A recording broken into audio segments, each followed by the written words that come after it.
자, 3분이네요. 오늘 내용이 너무 많으세요. 양으로 보면. 그래서, 물론 커리큘럼을 통해서 몇 번 아마 창업 컨셉 개발이나 사장성 분석, 상권 및 입지 분석, 메뉴 개발, 외식 서비스, 마케팅, 어느 정도 다 한 번씩은 말씀 들으신 거고요. 그래서 아마 저는 가급적이면 첫 시간에는 4번까지 상권과 입지 분석까지 진행을 할 예정이고요. 그 다음에 두 번째 시간에는 외식 마케팅까지 진행을 할 예정입니다. 그리고 마지막 시간에는 인적자원 관리는 제가 한번 강의해드린 적이 있긴 합니다만 인적자원 관리, 시공간 디자인이나 창업 세무 관리 및 이전 준비 같은 경우에는 마지막 시간에 시도록 하고요.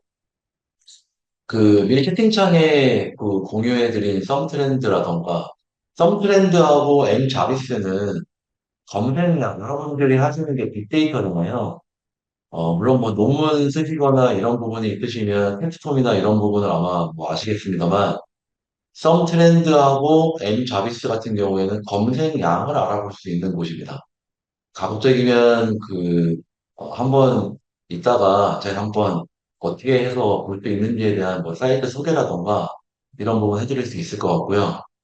오픈업, 그다음에 KT 잘 나가게 소상공인 시장진흥공단 상권정보 같은 경우에는 우선 교환에는 소상공인 시장진흥공단의 상권정보 관련된 내용이 나와 있을 거고요. 오픈업하고 KT 잘 나가게 같은 경우에는 최근에 한 1년, 1, 2년 사이에 생긴 사이트인데 오픈업 같은 경우에가 어떻게 보면 매출을 알아볼 수가 있어요. 가령 개인 사업자 입장에서 자기네 매장들은 매출을 가려놓겠다라고 하는 것은 안 보이긴 하지만 예를 들어서 여러분들께서 아는 브랜드, 동대에 있는 가게, 여기 매출이 얼마나 나오나? 물론 여기 나온 매출은 추정 매출이긴 합니다. 카드 매출의 데이터를 요즘에는 다 취합을 할 수 있기 때문에 그 데이터를 기준으로 해서 나와 있는 사이트라고 보시면 되고요. 공정거래위원회 가맹사업거래 같은 경우에는 이 사이트 들어가시면 정보공개서 열람이라든가 이런 부분이 가능한데 이 부분에 대해서 이제 여러분께서 이번 주까지 이론 교육이고 다음 주에 여러 실습 교육이나 이런 부분을 진행하는 부분을 통해서 사업 계획서를 작성하는 부분 아마 이 정도의 과제가 주어질 텐데 그 과제 주어질 때 조금 더 좀 활용할 수 있는 여러 환경 분석이라던가 좀 이런 부분이 가능하겠다 해서 그런 부분 말씀드리는 겁니다. 그리고 또 하나가 있었는데 하나는 제가 다음 시간에 제가 아직 공유를 못해드리는 것 같아서 진행하도록 하겠습니다. 자, 이번 시간에는 창업의 개념 절차, 사업 타당성, 창업 컨셉, 메뉴 개발, 서비스 마케팅 관리, 여러 가지 이런 내용이 있는데, 오늘 하는 내용이 상당히 많아요. 교환으로 보게 되면 한 88페이지 정도 됩니다. 근데 대부분 다 어느 정도는 한 번쯤은 들어보신 내용들이라서, 중요하다고 판단되는 거는 좀 더 자세하게 설명드릴 거고요. 특별하게 한번 읽어보시면 된다. 그 정도 같은 경우에는 바로 넘어가면서 진행을 하도록 하겠습니다. 오늘 대략입니다. 12시간까지 제 시간이 할애되어 있는데, 오늘은 아마 어제보다 제가 말이 더 빠를 수도 있고요. 잘 전달되고 있는지에 대해서는 제가 카메라를 보면서 눈빛이나 표정을 보면 어느 정도는 이해가 가능하니까 진행하도록 하겠습니다. 자, 창업. 창업은 음, 아이디어가 우선 중요하겠죠. 그리고 당연히 맛이 중요합니다.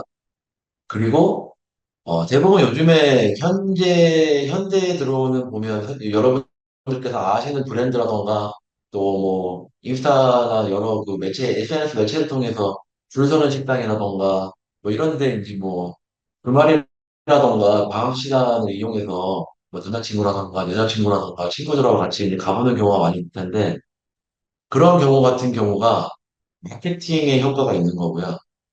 또 가서 여러분들이 매장에 들어가서 보면 경험을 해본다는 내용이 제일 중요해요. 오늘 제가 말씀드리는 내용 중에 제일 중요한 단어가 경험입니다, 경험.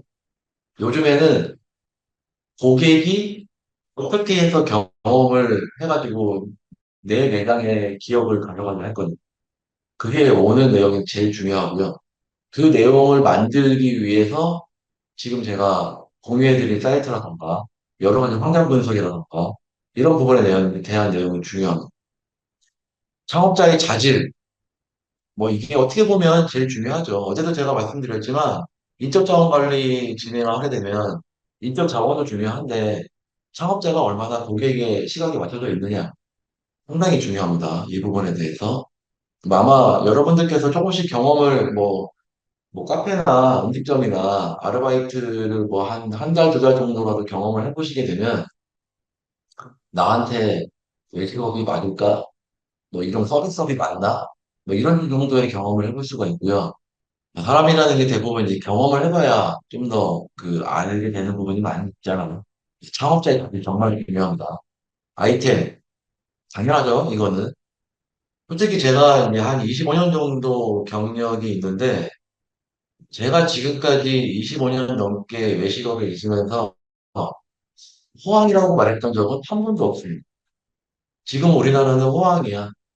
우리나라 잘 나가. 이런 적이 외식업에서는 거의 없었어요. 대부분 불황이었어요. 이거는 뭐 흉보자료를 통해서 또 보여드리긴 증빙자료 같은 걸 보여드리긴 하겠습니다만, 그 불황적인 뭐 레드오션이니 블루오션이니 여러 가지 얘기가 있습니다만, 외식업은 항상 레드오션이었어요. 특히나 그 외식업에서도 뭐 부르는 스키너, 뭐 커피 현재 지금 전국에 12만 개가 있죠, 매장이. 그러다 보니까 그 가운데에서 어떻게 차별화를 시켜서 그 차별화에 대한 경험을 고객들한테 안내할 수 있느냐. 그게 제일 관건이라고 보시면 될 것 같습니다. 근데 창업자는 성공하기 위해서 목표, 환경 분석, 상권 입지, 푸드테크, 여러 이런 트렌드를 반영한 매장들을 해서 사업을 진행하심으로써 고객한테 좀 더 좋은 경험과 색다른 경험과 마치 이런 거죠. 인스타그램에 사진이 올라오게끔 자연스럽게 사진이 올라오게 만들 수 있는 매장을 만드는 게 제일 중요하겠죠. 그래서 방문한 경험이 있으실 거예요. 뭐 네이버 리뷰를 해주시면 뭐 서비스를 드립니다. 인스타에 친구 추가를 하면 어떻게 해드립니다. 이런 부분이 뭘까요?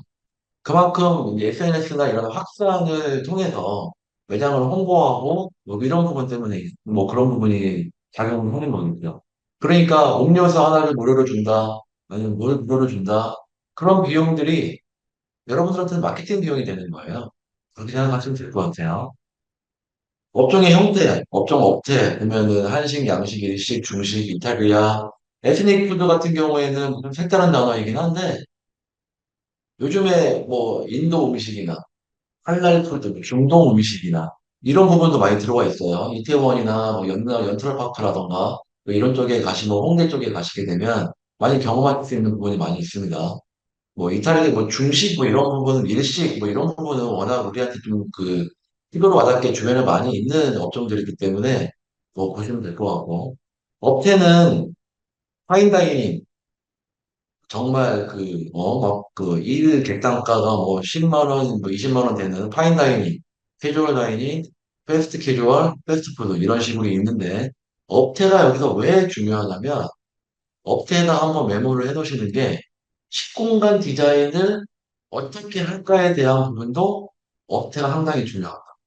업태에 따라서 식공간을 어떻게 만들까? 이게 이거예요. 가령 예를 들어서 어, 쉽게 얘기하면 라면 하나가 3,500원이었어요. 3,500원이었는데 예전에는 이모님들께서 서빙을 해줬는데 라면이 나오면 언제부턴가 인건비의 부담을 느끼면서 라면이 셀프 서비스로 바뀌었어요. 근데 3,500원 그대로예요. 그렇게 됐을 때 여러분들이 고객이라면 어떤 생각을 할까요? 야, 내가 가서 라면을 직접 셀프 서비스로 음식이 나오면 가져오는데 왜 가격은 예전하고 서비스 해주는 거 그대로일까? 그런 생각도 한번 해볼 수 있지 않을까요? 예전에 3,500원으로 이모님이 직접 갖다 줬어요, 테이블에. 근데 언제부턴가 갑자기 3,500원 그대로인데 내가 고객이 서비스를 가서 직접 해야 돼요. 이런 부분을 한 번씩은 고민이 필요하다는 거죠. 그러면 파인 다이닝, 캐주얼 다이닝, 패스트 캐주얼, 패스트푸드 이런 어플에 따라서도 판매가라던가 서비스에 대한 확대라던가 이런 부분이 다 받게 된다는 부분, 이 설정이 약간 더 받게 된다는 부분을 이해하는. 두 번째, 투자 형태는 독립이나 위탁 프랜차이즈 창업이 있어요. 이 창업의 형태인 건데, 독립 창업이라는 거는 예를 들어서 우리 할머니가, 우리 어머니가, 아니면은 뭐, 우리 건너편에 추어탕집이라던가 설렁탕집이 뭐 3대째 내려오는 집이다. 이랬을 경우에 굳이 프랜차이즈나 위탁을 하시지 않겠죠? 내가 할 수 있으니까. 내가 할 수 있어서 충분하게 맛을 낼 수 있으니까. 그 정도에 하면은 독립 창업이 가능하죠. 위탁, 투자할 수 있는 여력은 됩니다. 그런데 내가 운영할 수 있는 여력이 안 돼요. 그랬을 때 운영을 잘 할 수 있을 분한테 위탁 운영 영업을 드리는, 그렇게 할 수 있겠죠. 세 번째, 프랜차이즈 창업. 아, 뭔가 한번 그 가맹점을 한번 해보고 싶다. 잘 되는 그 가맹 브랜드를 해가지고. 그랬을 경우에는 이 세 개가 뭐가 다르냐면 프랜차이즈 창업을 하게 되면 물류나 메뉴나 이런 부분에 대한 권한을 따라가야 됩니다. 본사에 어느 정도 통제를 받게 되어 있습니다. 저랑 예를 들어서 여러분들께서 보시는 맥도날드 아니면 뭐, BBQ 치킨 이런 정도에는 항상 메뉴가 똑같고 그리고 뭐 가격이나 영업 시간이나 로열티라던가 이런 부분이 들어간다는 게 또 프랜차이즈 창업입니다. 대부분 프랜차이즈 창업을 교육 사업이라고 얘기하기도 하고 뭐 규모의 경제를 이루는 사업이라고 얘기하기도 합니다. 이런 부분은 참고하시면 될 것 같고요. 독립 창업이 어떻다, 위탁 창업은 어떻다, 프랜차이즈는 어떻다 참고해서 보시면 될 것 같습니다.